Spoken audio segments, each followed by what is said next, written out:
नमस्कार दोस्तों, स्वागत है आप सभी को हमारे YouTube चैनल में। आपको EPS 95 पेंशन के जो जानकारी मिलेगी वो भी ताज़ा अपडेट, जो अभी अभी अब ताज़ा अपडेट निकल कर सामने आ रही है कि सरकार ने दिया बहुत बड़ा तोहफा। EPS 95 के 78 लाख पेंशन लाभार्थियों के लिए बहुत बड़ी खुशखबरी आ रही है। कर्मचारियों पर होगा सीधा असर, EPFO के नए नियम जारी। तो जी हाँ दोस्तों, बने रहे आप हमारी वीडियो में। तो आज की ताजा खबर आपको बताएंगे। अब पेंशन 7,500 रुपया और मेडिकल सुविधाएं, पेंशन बढ़ोतरी पर लगी मोहर। EPFO और रूल्स चेंज कर दिया गया है और इसका प्रभाव सभी भारतीय कर्मचारियों पर पड़ने वाला है। तो बताते हैं चलते हैं कि कर्मचारी भविष्य निधि संगठन ने इस बार बहुत से नियमों में बदलाव किया। तो ऐसा इसलिए किया गया है ताकि अनुभव को बढ़ाया जा सके, समस्त प्रक्रियाओं को सही से जैसे व्यवस्थित किया जा सके। इसके अलावा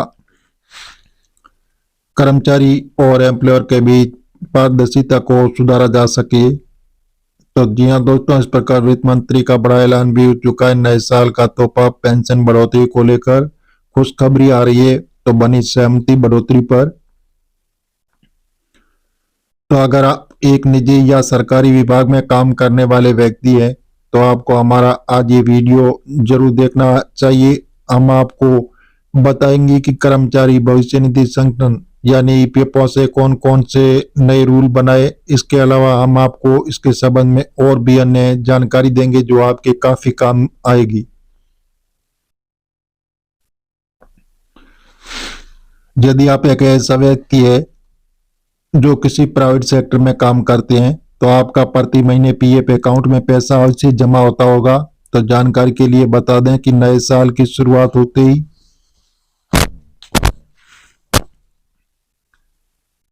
प्रक्रिया बहुत से बदलाव होने वाले हैं। इसके अंतर्गत हम आपको बता दें कि कर्मचारी भविष्य निधि संगठन इस साल बहुत से महत्वपूर्ण बदलाव करने वाला है। जब ये नया नियम लागू किया जाएगा तो इसका असर ऐसे सभी कर्मचारियों पर देखने को मिलेगा जो निजी कंपनियों में काम करते हैं। ऐसा इसलिए किया जा रहा है ताकि बाद के कर्मचारियों को फाइनेंशियल सुरक्षा को मजबूत बनाया जा सके। इस तरह से ऐसे कर्मचारियों का भविष्य पहले से तुलना में ज्यादा सुरक्षित और मजबूत बनाया जाएगा।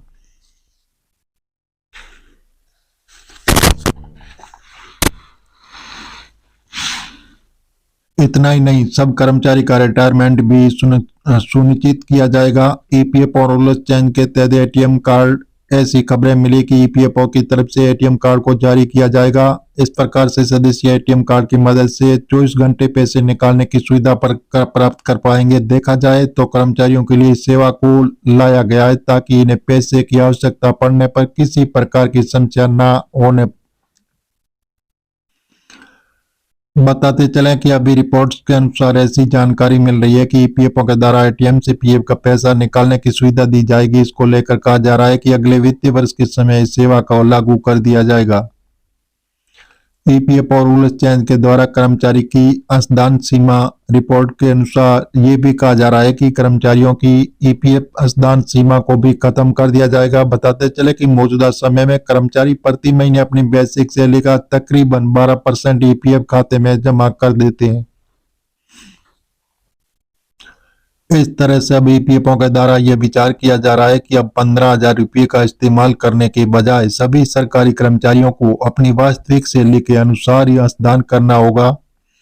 इक्विटी लिमिट को बढ़ाया जाएगा। ये भी खबर आ रही है कि EPFO के द्वारा ATFI को एक भाग को शेयर बाजार में या फिर अन्य जगहों पर निवेश करने के बारे में सोचा जा रहा है। इसके बारे में यह भी कहा जा रहा है कि जो नया वित्त वर्ष आएगा तब नए रूल लागू करने की संभावना दिखाई दे रही है। EPFO का रूल चेंज के मुताबिक पेंशन जैसे लेबर मिनिस्टर मनसुख मांडविया द्वारा पेंशन को लेकर काफी महत्वपूर्ण निर्णय लिया गया था। बताते चलें कि इनके द्वारा सेंट्रलाइज्ड पेमेंट सिस्टम यानी CPPS की स्वीकृति दी गई। इस प्रकार इसके मुताबिक 7.8 मिलियन सदस्यों के द्वारा किसी भी बैंक की ब्रांच से कर्मचारी पेंशन योजना के माध्यम से पेंशन प्राप्त की जा सकती है। इसको लेकर जो नियम बनाया गया है इसे 10 जनवरी 2025 से लागू कर दिया जाएगा। पेंशनों के लिए जारी की गई deadline employee provident fund organisation की तरफ से पेंशन को लेकर भी डेडलाइन को जारी किया गया है। इसके लिए ईपीएफओ ने 31 जनवरी 2025 अंतिम डेट रखी गई। ऐसे में इस समय तक कर्मचारियों की सैलरी का विवरण अपलोड करने का समय रखा गया। इसके अलावा ईपीएफओ द्वारा कर्मचारियों को अधिक पेंशन प्राप्त करने हेतु आवेदन के लिए 15 जनवरी 2025 तक का समय दिया गया। यदि इसके बाद आप अपना आवेदन जमा करते हैं तो रद्द कर दिया जाएगा और अस्वीकार नहीं हो जैसे स्वीकार नहीं होगा। तो जी हाँ दोस्तों, इस प्रकार जो ईपीएस 95 के 78 लाख पेंशन लाभार्थियों के लिए बहुत बड़ी खुशखबरी आ रही है कि सरकार देने जा रही है बहुत बड़ा तोहफा। नए साल में पेंशन धारकों को कई अन्य तरह की सुविधाएं प्राप्त होगी।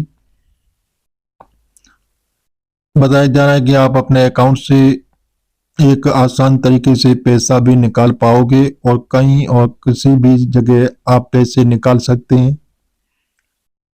और जी हाँ दोस्तों, पहले आप अपने इमरजेंसी में किसी भी काम के लिए केवल 50,000 रुपये तक की राशि अपने अकाउंट से निकाल सकते थे, लेकिन सरकार ने अब इनको बढ़ाकर 1 लाख रुपये कर दिया। अब किसी भी इमरजेंसी में आप निकालना चाहते हैं तो अपने अकाउंट से 1 लाख रुपये आराम से निकाल सकते हैं।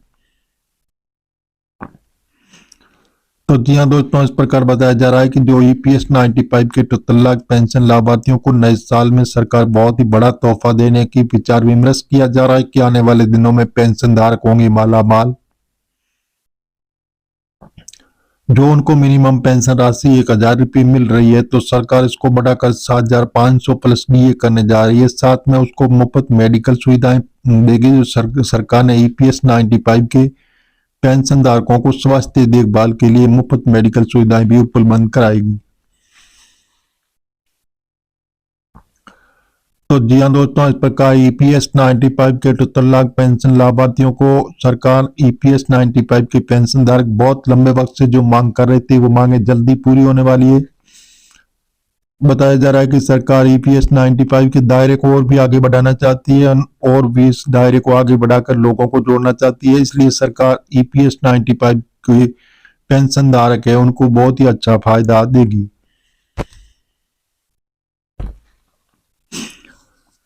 सुप्रीम कोर्ट के आदेश अनुसार आपको हायर पेंशन का भी लाभ दिया जाएगा। तो जी हाँ दोस्तों, वंचित लोगों को इसमें जोड़ा जाएगा। उनको भी 5,000 रुपये प्रत्येक माह पेंशन मिलेगी और बढ़ा हुआ ब्याज भी आपको मिलेगा। जैसे पहले 8.15% की दर से ब्याज मिलता था, सरकार ने इसको बढ़ाकर 8.15 से 25 कर दिया। अब उससे आपकी पेंशन में एक बहुत ही बड़ा इजाफा होने वाला है। तो जी हाँ दोस्तों, हम आपको मीडिया आधारित बता रहे हैं। सरकार से अभी हाल फिलहाल ऐसी घोषणा नहीं हुई है। आप सरकारी ऑफिशियल वेबसाइट पर जाकर इसकी जानकारी ले सकते हैं और मिलेंगे नई जानकारी के साथ। अगर आप नए और पहली बार चैनल पर तो चैनल को सब्सक्राइब कर लीजिए ताकि जो भी नई जानकारी होगी वो सबसे पहले आपको मिलती रहेगी।